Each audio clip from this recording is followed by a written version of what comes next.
Today, I want to do something a little different. Instead of reacting to another live stream, I want to respond to a thoughtful comment someone left on my channel. They clearly put a lot of time and effort into writing it, and I think they deserve a serious response rather than a dismissive one. One of their central arguments was about embryology in the Quran. Now, here's something many of you might not know about me. This argument actually used to convince me. When I was Muslim, I thought to myself, how could a 7th century man possibly know anything about fetal development? Surely this must be evidence that the Quran came from Allah. So I'm not approaching this topic as someone who always found the argument weak. I found it persuasive. But after studying it more carefully, I gradually realized something important. The claim made is much bigger than the evidence is offered. Let me explain. The commenter argues that the Quran accurately describes embryonic development while avoiding all of the scientific mistakes made by ancient civilizations like the Greeks. They argue that the Quran speaks about a drop of fluid, then a clinging substance, then a chewed-like lump, then bones, then flesh. They also argue that the Quran avoided Galen's mistakes and therefore could not have been written by a human being. That's a serious argument, so let's examine it. First, we need to avoid a common misconception. People often speak as though no one before Muhammad had ever thought about embryology. That simply is not true. Long before Islam, thinkers such as Aristotle, Hippocrates, and Galen were already trying to understand how babies developed in the womb. Their theories were incomplete, and in many cases they were wrong, but embryology was already an active topic of observation and discussion centuries before the Quran. That doesn't prove Muhammad copied anyone, but it does change the historical question. The question is no longer, how could anyone have talked about embryos? The real question becomes, how does the Quran compare with both ancient embryology and modern embryology? Now let's take a look at what I think is the most important issue. The Quran describes the development of the embryo as progressing from bones to flesh.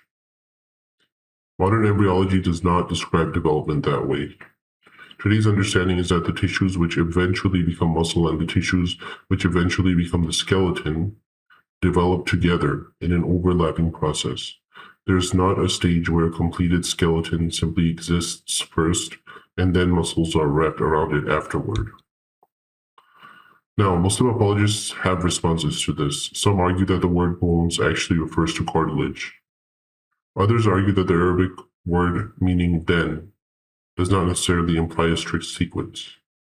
Those are legitimate arguments to discuss, but notice what has happened.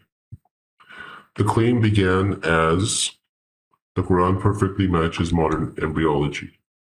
Now the discussion becomes, perhaps these words can be interpreted in a way that is compatible with modern embryology. Those are not the same claim, and this is where I think many people, including my younger self, get misled. If the Quran were simply an ancient religious text, saying something generally consistent with human development would actually be pretty impressive. But that is not the claim. The claim is that this is the literal word of the creator of the universe.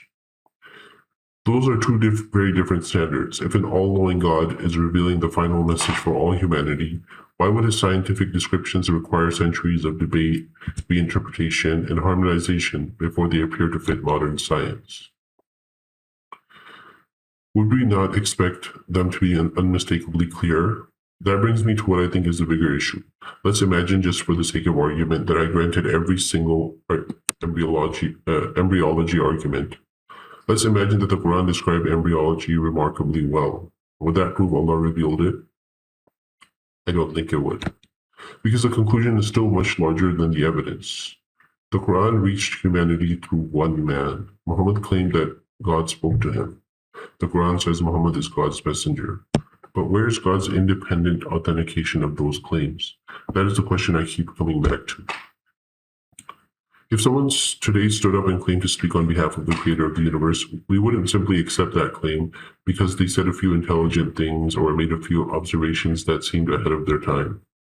We would want independent evidence that the creator himself has authenticated that messenger. That is the missing step, and I think that's a very important one. For me, the standard has changed. Years ago, I asked, Can Muslims explain these verses?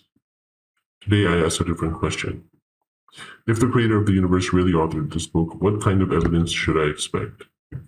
I would expect something extraordinary, something independently verifiable, something universally accessible, something that no human being could reasonably claim credit for. Instead, what I often see are arguments that require learning classical Arabic, consulting medieval dictionaries, debating grammar, and reinterpreting verses in light of modern discoveries. That doesn't look like the communication strategy I would expect from an all-powerful God addressing all of humanity. Now, none of this proves the Quran is false, but it does, in my opinion, significantly weaken the claim that embryology proves it is from Allah. So if there's one fact I hope you remember from this video, it's this. Modern embryology does not describe fetal development as, quote, bones first, then flesh. Skeletal and muscular development overlap. And if there's one idea I hope you remember, it's this. The claim that the Quran is the literal word of the creator of the universe is an extraordinary claim. Extraordinary claims deserve extraordinary evidence. For me, arguments about embryology, even if they are interesting, do not independently authenticate Muhammad as God's messenger. The claim is simply much bigger than the evidence.